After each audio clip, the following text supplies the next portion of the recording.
বানিয়ে ট্রাই করে দেখো, খুব ভালো লাগবে। পুরো ভিডিওটা দেখতে থাকো, রেসিপিটা কিভাবে আমি বানাচ্ছি। আসসালামু আলাইকুম। আজকের রেসিপি বানাবো তার মাছ দিয়ে। এখানে নিয়ে নিয়েছি কাঁচা টমেটো দিয়ে তার মাছ দিয়ে রেসিপি বানাবো। এতে কিছু আলু দিয়ে দেবো পরিমাণ মতন। টমেটোর গায়ে দাগ দাগ হয়ে গেছে, প্রথম টমেটো না, এটা কুনিষ্টি হয়ে গেছে।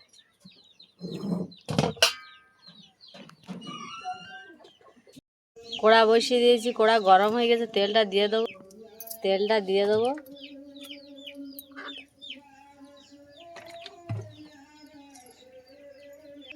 মাছগুলো একটা একটা করে দিয়ে দেবো।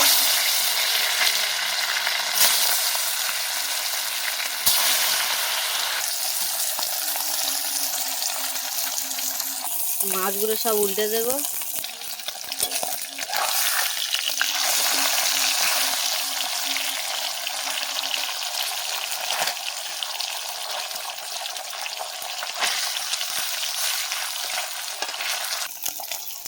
এইভাবে সবগুলো মাছ ভেজে নেব। তেলে পেঁয়াজগুলো দিয়ে দেবো।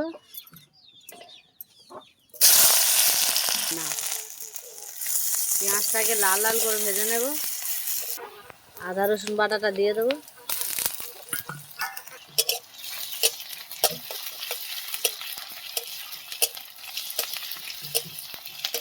হলুদ গুঁড়োটা দিয়ে দেবো।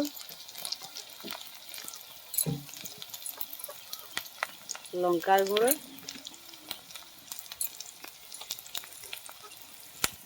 লবণ, পরিমাণ মতো লঙ্কার গুঁড়ো, হলুদের গুঁড়ো, লবণও দিয়ে দিয়েছি। অল্প একটু পানি দিয়ে দেবো, দিয়ে মশলাটাকে কষিয়ে নেব।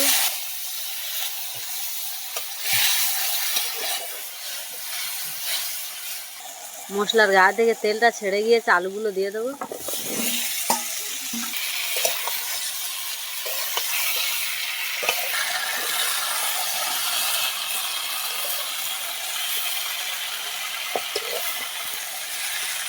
অল্প একটু পরিমাণ মতন পানি দিয়ে দেবো, দিয়ে কষিয়ে নেব।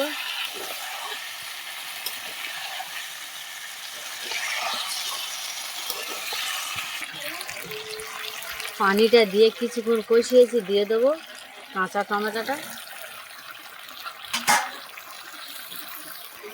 টমেটোটা দিয়ে কিছুক্ষণ কষিয়ে নেব।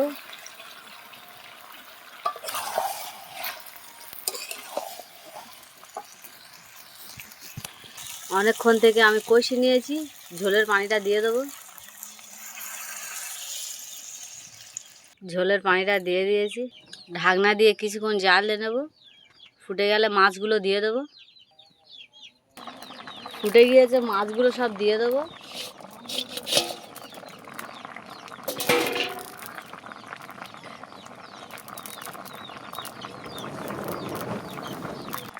সব মাছগুলো দিয়ে দিয়েছি, ঢাকনা দিয়ে দেবো।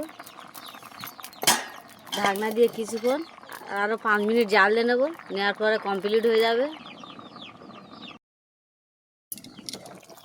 কমপ্লিট হয়ে গেছে, ঢেলে নেব।